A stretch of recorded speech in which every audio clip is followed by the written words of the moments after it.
Good morning, everybody. I got a pretty wicked email this morning, and sure enough, follow-up news. I'm gonna post this video, and I'll let everybody log on. But pretty excellent morning. I talked about this turning 360 degrees. I just had a major failure with the UNSC with their letter and how that went during proliferation. However, just like that, somebody moves in another direction. Donald Trump just passed an act, everybody, for Tibet. And in fact, in the new stimulus package, which now I'm scrolling through to find exactly where the portion of Tibet is in the relief package, because there is a massive portion of all kinds of foreign funds in that what's going to be over $2.4 trillion here going forward. The Congress just passed. They passed a law inside that relief package. This is now Joe Biden's Democrat House majority, and of course Republican majority. It was majority House that passed that relief bill, amending Donald Trump's additions. One of those additions is Tibet, and it goes into China taking away Tibet's sovereignty. They want to be an independent state. They claim that. And USA's battling that right now. Donald Trump is going to put a U.S. embassy, just passed an act this morning, in fact, right here, right before the end of his presidency, which the House absolutely supported in that new amendment bill that they sat, and by 2/3 they ratified it. So it's new. Last night I went through the numbers and I made a post for all of you, but I haven't actually gone through the legal jargon. But what's nice is I also got an email from a world expert on the International Court of Justice who absolutely decides these things. And he sent me an email outlining how that court rules for independence and really sovereignty of a region, territory, or would-be state, and that's what we're talking about here for Alberta, or Texas, and they're going to have to look at this too. So definitely going to be post-January 4th. I'm going to be reaching out. But this legal expert says this, that International Court of Justice, which is operating under those 5 UNSCs. It's the highest court in the absolute world with absolute authority over all kinds of things and binding world laws that are what allow you to travel, what allow you to establish embassies, your nation, or have an embassy of your nation. There's many things people don't realize. They think their country provides this stuff. They do, but they're doing it under that rule of law. And that's absolute international law that we don't get out of. So this expert says this. He says the International Court of Justice makes determinations for state sovereignty for a would-be region territory if they can prove that they were acquired through illegal means, and absolutely through colonialism. Absolutely, Alberta, much of Canada, was established illegally. Now, it wasn't at the time because of the power of the Crown, the power and legal authority of what we had, the League of Nations. That hasn't existed now. As of 1948, it's the UN now, and UN world binding laws. And that's how the world's been going forward since 1948. All these things that we have embedded in our Constitution in Canada are actually a detriment to Canada. When you look at it from the International Court of Justice's side, how was Alberta legally acquired? And we know with our outstanding First Nations claims, there's nothing legal about it at all. And we can use that. If we can get the chiefs, we can absolutely use that. We just have to give a viable path to independence that really goes with the First Nations. Now, a lot of First Nations chiefs, just so Albertans know, and this is not a secret as I knew this going into the 2019 election, they don't want to see the rest of Canada with the First Nations. Alberta's 49 separated and Canada's not. However, we do have a plan for that through their administration in self-government of immigration and absolute travel authority back and forth. But there was in that presentation a restriction on First Nations being fully in charge of that under their government, but only for fellow First Nations throughout Canada and, of course, the USA. We would never restrict those regional boundaries, but First Nations chiefs would absolutely have to promise to regulate that border, with both of us supporting it, both in Alberta and the Alberta First Nations under their own self-government. They would support that border, only allowing the migration of actual First Nation citizens in treaty land and not regular Canadian folks, right? That's the issue here. And we're talking about regional boundaries that supersede North America, that are traditional and natural law, and as of what North America was, that still exists today in those traditional boundaries that supersede, USA and Canada. Now, USA gives all that, but the border of Canada now, no one's really super enforcing anything. There's not going to be any big boundary ever made, but largely that's because of American Indian and First Nations Canada. I don't think USA could ever enforce anything like that because of what the settlements they've done with the American Indian peoples. And when you look at regional changes, you'll see that those actual maps of First Nations and American Indian, a lot of them are the same people, same groups, same regions that transcend USA and Canada's border. We see that right here in Alberta with Treaty 7, which I met with, and I was given the option to actually travel that route. Of course, I wouldn't do that. I didn't feel comfortable. I'm not First Nations to begin with, so when I start going over a border, even though it could be through a First Nations reserve, it's not right for me. And, of course, getting caught like that without registering at a border crossing as a white guy, a Canadian, it's going to be an issue, right, if you get caught by local authorities. So I never partook in that, and that was over a year ago now, almost a year ago, actually. Not quite, but January of 2020. But anyhow, this is the big update. Trump just signed a Tibet Act to reinforce their sovereignty, their right to succession. By doing that, and how Tibet, they're claiming, was illegally taken by China. That's the claim. It's a fight between USA and China. That absolutely reinforces 360 degrees, whether Trump realizes it or not, or whether that majority Congress that just approved it has absolutely freed two regions here.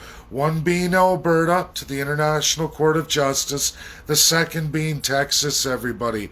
Texas was acquired much the same way as it went independent from Mexico. It was its own country at one time, and now you look at the Union of States. They signed an agreement that they could succeed at a later time if determined. Now, 1948 says, oh no, you can't do that. The United States putting up big blockers for Texas. But now, with what they're doing with Tibet, they're absolutely reversing it. When you look at how Texas was acquired and what the deal was made, this will absolutely reinforce and release them. According to international law, is the United States going to like that? Should Texas go forward? Probably not. Do they still not support Alberta? Probably. But you don't get to go with A and then turn around and say, oh, sorry, you're a B. Even though you've established a law that says these are the rules of how this is determined. You use that rule right now, today, this morning, for Tibet. It's all in the news. You can all look it up. Donald Trump did that. Now, you can rule rogue regimes or whatever, but it's not going to be a rogue regime if there's a political party. Now, I had one, but I'm absolutely certain, I'm not going to say too much yet. I promised I wouldn't, but there is another vehicle coming forward a professional vehicle. And while that may have rang true at the point of my letter, I don't believe in the coming year that's going to ring true in the next 6 months. And we're going to see policy and platform in several political parties, some of which I'm definitely going to be tying myself to with a group of intelligent Albertans in an attempt to make policy. And of course, there's one that's going to be very, very intricate and important to that. So that's all I'm going to leak out today. But exciting stuff is coming in the next 6 months. And no, I'm not going to be leading any parties, but I'm definitely going to be in policy design, and I'm going to work on getting that done for everybody. And we'll see about CAs in the future. But my ultimate goal here, Albertans, is to give you a viable path to independence, real credible constitution, crafted with actual experts worldwide according to your wants and needs. And we already have a professional legal expert, Albertan, who absolutely wants to take that on. We're just going to be rolling that hopefully into a vehicle here, and that looks very, very well. Not just that, we're going to get into the real economics, what has to be looked at. That's requiring world experts too. And no, these people aren't going to be dictating to a party or to Albertans, but they're going to outline and help because they're academics. This is their life, and they're going to be allowed for once in their life, instead of writing books about great things of the world and history and how great they are at knowing laws or economics or all these other things, they're going to be a part of something real and crafted real for the first time in their lives. And they're going to enjoy that, something different for all of them. And that's what I hope to bring to Alberta here. That's what I've been working tremendously on. I've even entered fields that I shouldn't, I don't have a background in any kind of formal education. But, bless these individuals, they absolutely do. And they're absolutely the top in the world. So they sure help to fast track. I'm blessed with comprehension. I can work through the things that they share with me. Their great work's done. And an unbelievable stage of these experts all over the world. It's been a tremendous education for me. And now it's time to start looking at, in the new year, rolling that all forward. And like I said with that letter, and as I said in follow-up videos to all of you, it can change 360 degrees. Donald Trump just changed the fate and future of Alberta, Texas, whether he realizes that or not. And so did that Congress. Now, if Senate passes that bill, I'm telling you, Texas and Alberta have an absolutely excellent case for independence going forward. Whether or not these countries right now support us, these 5 that we absolutely need, which it looks like USA and UK do not, likely France does not. Russia, I'm fairly certain does. I'm certain China will, especially with Tibet. However, that can also be an issue too. If it's determined Tibet was annexed illegally by China, ruled by that World International Court of Justice that is underneath and administered by the UNSC, should China get a bad judgment there over Tibet, and USA absolutely in full aggression mode with China, making this move for Tibetan independence and sovereignty of state, should they do that challenge, and as they are through the relief bill just passed, absolutely, you guys, it's all in the news. Read it this morning. Should that pass in Senate, it's absolutely turned the conversation again 360 degrees. And next time, it's going to be a political vehicle right here for Alberta. And I'm sure we're going to have that. There's going to be at least 3 going forward. 3, you guys. 3, which is a good thing. And I've talked to some of these leaders. Some want to see that amalgamation, but I'm going to tell you, it's better to have 3 than just 1 at this particular point in time. As we all go in our different directions and people pursue different things. It's okay. Let all these parties go. It's not critical right now that big amalgamations happen, as we need more narratives all supporting the same thing. And let's see what everybody develops, because it's in that race of competition going forward in the next year that you're going to bend people. As people see the public and the Albertans start to shift and look at different things and say, hey, wait a minute, I like this narrative or I like that, then you're going to get people moving and bending, and then we're going to see possibly unity. But at this time, I just don't see it. Let everybody go forward with what they're building. There is right or wrong, and there is a way of doing this properly. I see a lot of successionists looking at this. I just had a phone call last night. God bless the fella. I get it. But narratives that people are using are not legal in this world, will absolutely not be supported. And that's why everybody's got to do their work. Everybody's got to find their way. And the best path will come to light. Have faith. Lots of people are working many avenues of this. It's okay. Let it all go. Please get this shared out. Get it out to the independence groups. Like I said, 360 degrees. That's exactly what I woke up to this morning. And absolutely, I'm going to be exploiting that. Absolutely, I'm going to take that email from that world expert, in fact, in the International Court of Justice. And yes, I'll be taking that for Alberta going forward and factoring that in. And everybody who is looking at independence now, this is monumental. And none other than Donald Trump just this morning.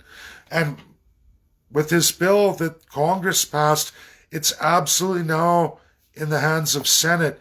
And should they pass it, everybody, it's going to be absolutely fully legal for Alberta to get independence. I'm absolutely certain of that.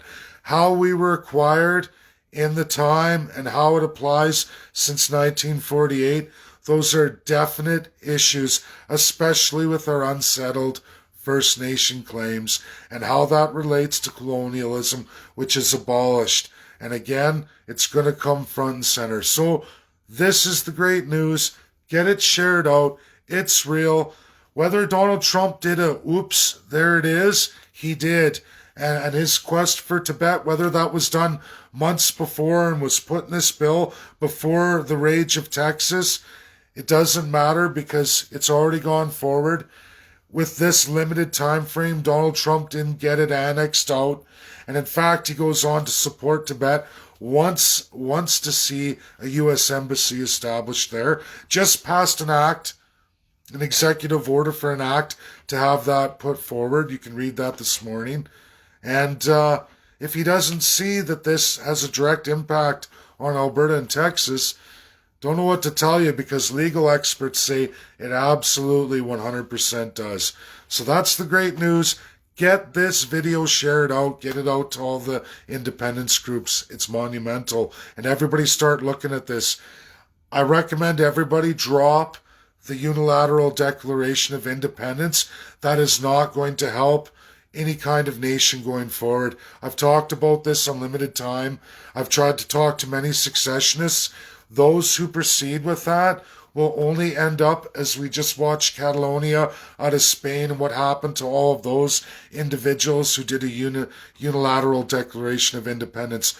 Those are not legal, not since 1948. And again, we watch nation after nation get punished for it. Now, Kosovo did it. Canada supported that unilateral Declaration of Independence. However, the rest of the world did not. And in fact, the UNSC did not. Canada made an enemy of Russia that day by voting for Kosovo in a unilateral Declaration of Independence. To this day, Kosovo has absolutely no nation status. They're one of many, many, many. And in fact, there are literally 22 nations that you've never even heard of that no longer exist today, who went unilateral Declaration of Independence, chose not to go the path of the UN, sat it out. They were even given 4, some of them 5 years to make a decision. They chose not to, and the UN respected that. But you know who didn't respect it? Was the individual UN sovereign states who just marched right into those region territories, those unilateral declared independent states who had an option to go in to get the international legal protections to protect their sovereignty. They chose not to take it. They thought, we'll be okay. Those nations absolutely are wiped off the map. There is one nation in particular that's now in a heavy regime. They were once a peace-loving, happy trading country. In the 40s, even during World War II, they still did very well, and they were world-renowned for some of the products they did. And they don't exist today. They don't exist. They're now in a rogue regime, heavily war-torn area, absolutely wiped off the map, and there is no map with their name on it today. And those people are all subjugated. Absolutely subjugated. If they could go back in time, they absolutely, I guarantee you, all the people of that region today who talk about their grandparents, they would have said, I wish my parents would have followed the international law. I wish they would have went with the Allies. We would be a small little nation today, not ravaged and pillaged the way we were, and ultimately where we end up now. And that's reality here. And people can say, oh no, not me, somehow I know more than everybody else, or we don't have to listen to anybody. And you can say, you can do that. And people are telling me, not first world countries. Oh yeah, all through Europe, there's all kinds in history. They're not even on the maps anymore. There's one right now that's under, with Greece, and it doesn't have any UN status. And it's absolutely ravaged and torn, and it's never going to be, because they didn't want to go the right path. We have a chance to go the right path. Whether we had a little pitfall here just last week with the letter, not a big deal, because it's already moved 360 degrees. Donald Trump moved it 360 degrees, whether he likes her or not, and that's the beautiful part of the world. When it gets to the international scene and these powers of these countries and then their domestic needs, and when they step out or they go on one another, they can open it up and create windows for regions like ours to say, thank you, you just created a precedent I can use, because if you say that's okay, then that means you're saying it's okay for me too. Me too. And that's what the world is. And these are what we have to do. Just as I got this email from this expert this morning, it is absolutely credible. It's real. And, that's just how it works.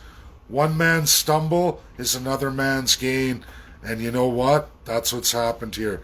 So be happy. Share it. It's extreme. It's awesome. And it works really well for Alberta independence. Get it out there. Bye, everybody. Enjoy your day.